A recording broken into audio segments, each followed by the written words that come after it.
خاوتي خواتاتي مسلخي عليكم bonsoir tout le monde اهلا وسهلا مرحبا بكم في les lives d'Algérie part واش راكم ça fait longtemps on n'a pas commencé un peu tard bon اليوم l'actualité oblige nous sommes le jeudi 3 mars 2022 nous avons été obligés de commencer un peu plus tard nous avons suivi les dernières évolutions de la crise ukrainienne et de cette guerre qui a été lancée par la Russie de Vladimir Poutine contre l'Ukraine de Volodymyr Zelensky.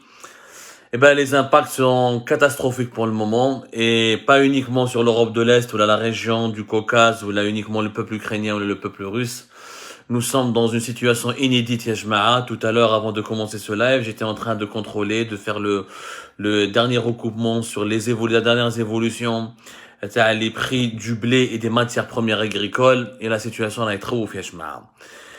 Yom Yanes, depuis ce jeudi 3 mars 2022, la tonne de blé a dépassé les 381 €.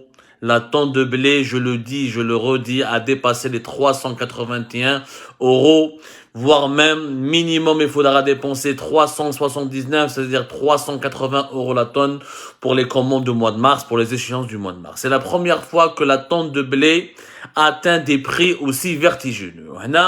Ça a un impact, une conséquence directe sur les Algériennes et les Algériens.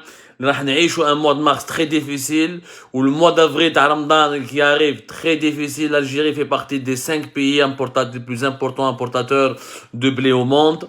La crise ukrainienne, déjà, l'Algérie hier, durant ces 2 derniers jours, a pu acquérir 250 000 tonnes de blé, mais elle doit trouver en urgence 1,5 million de tonnes de blé, c'est-à-dire la quantité qu'elle devait ou qu'elle avait l'habitude de récupérer pendant cette période de l'année auprès de la Russie, qui est avec la France ou l'Ukraine, la Lituanie ou l'Allemagne, parmi les principaux fournisseurs de blé pour l'Algérie. 1,5 million de tonnes que nous devons absolument trouver parce qu'on ne peut plus prendre du blé russe pour la simple raison d'abord, les bateaux n'entrent pratiquement la mer Noire est devenu un théâtre de guerre. Aucun chargement n'est pratiquement possible, en tout cas très très difficile de faire des chargements depuis la mer Noire. Les violences, les sanctions internationales contre la Russie, les ports ukrainiens qui sont inopérationnels, les bateaux russes qui sont très difficilement aussi opérationnels et qui arrivent à quitter très difficilement la mer Noire. Tous les spécialistes le disent. Et je vais vous citer leur phrase, aucun chargement n'est aujourd'hui possible depuis la mer Noire. Ce qui rend la situation très compliquée. Plus aucun chargeur ne met un bateau sur la mer Noire. C'est devenu très compliqué d'avoir accès au blé russe comme au blé ukrainien, alors que les deux pays, quand même, représentent chacun d'entre eux parmi le premier ou le 5e et 6e gros producteur mondial du blé. La Russie est le 4e producteur de blé au monde, mais le premier producteur mondial d'orge et le 2e producteur de tournesol. Le premier producteur de tournesol, c'est l'Ukraine, mais le premier exportateur après l'Union européenne, tous les pays de l'Union européenne, c'est la Russie, mais quand on compare pays par pays, non pas bloc régional par bloc régional, c'est la Russie qui est le premier exportateur mondial, alors que l'Ukraine figure elle aussi parmi les 5 ou 6 premiers exportateurs mondiaux de blé. La situation, elle est exceptionnellement grave, parce que les pays, malheureusement, qui dépendent de leurs importations pour nourrir leur population, راح تكون كارثة كبيرة بمعنى الكلمة.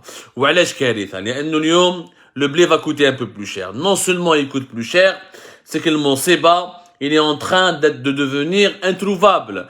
Parce que d'autres pays producteurs, de gros producteurs de blé, comme l'Argentine, ils ont décidé de diminuer leurs exportations pour essayer de contrôler les prix, donc pour un peu provoquer une baisse de prix, donc de diminuer leurs exportations et pour diminuer la quantité de blé qui est sur le marché mondial et pour aussi veiller sur les besoins internes de leur propre pays, de leur propre population, parce que l'inflation des matières premières agricoles provoque une inflation de tous les produits ensuite, tous les produits alimentaires, même les produits qui ont une relation indirecte avec les céréales. Bien sûr, quand je dis les céréales, parce qu'il n'y a pas que le blé qui a augmenté, même le maïs a augmenté, et le maïs est un aliment de base aussi, comme le blé, comme l'orge. Les prix du maïs ont fortement augmenté cette année. les marchés mondiaux, le jeudi 3 mars, ont clôturé avec une forte hausse, une très très forte hausse. Le maïs, l'Ukraine, elle produisait plus de 40 millions de tonnes et elle n'est plus en mesure de semer le mois prochain. Elle était aussi parmi les 4 plus grands exportateurs de maïs et il n'est plus possible d'avoir sur le marché mondial du maïs ukrainien et les prix augmentent énormément, mais vraiment énormément. Pour le blé, par exemple, le 3 mars, on est à plus de 380 € la tonne, alors que le lundi 28 février, comme le prix, le lundi 28 février, c'était à peine de 315 €. C'est énorme, mais vraiment, le maïs qui était à 315 €, pardonnez-moi, le blé était nettement plus élevé, mais il était pas à 3, il était à 360, entre 350 et 360, Oulim il est à 380, le maïs, déjà lundi 28 février, il était à 315 €, il avait augmenté de plus de 16 €, alors qu'il était déjà auparavant à 285 €. C'est une situation qui sème la panique au niveau des marchés mondiaux des produits alimentaires. L'Algérie est directement impactée. L'Algérie, nous sommes un pays gros consommateur de céréales, notamment de blé, notamment de pain, l'adjaïn, etc.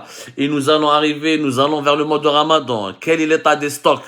L'Égypte, par exemple, est dans une situation difficile. Elle a des stocks de 4 mois. L'Égypte n'a pas pu récupérer 500 000 tonnes qu'elle devait récupérer auprès de son fournisseur russe à cause de cette guerre. Comme les enjeux sont très importants. On est en train de vous expliquer qu'il s'agit d'une question de sécurité alimentaire. La sécurité alimentaire, elle est grave. Alors, les derniers chiffres, l'Ukraine, elle était le 4e exportateur en 2021. L'Algérie était le 5e importateur en 2021, juste après l'Égypte, la Turquie, l'Indonésie et la Chine. La Turquie et la Chine produisent beaucoup de blé, mais ils n'ont pas suffisamment leur production n'est pas suffisante pour répondre aux besoins de leur population. Donc, vers une situation nouvelle inflation.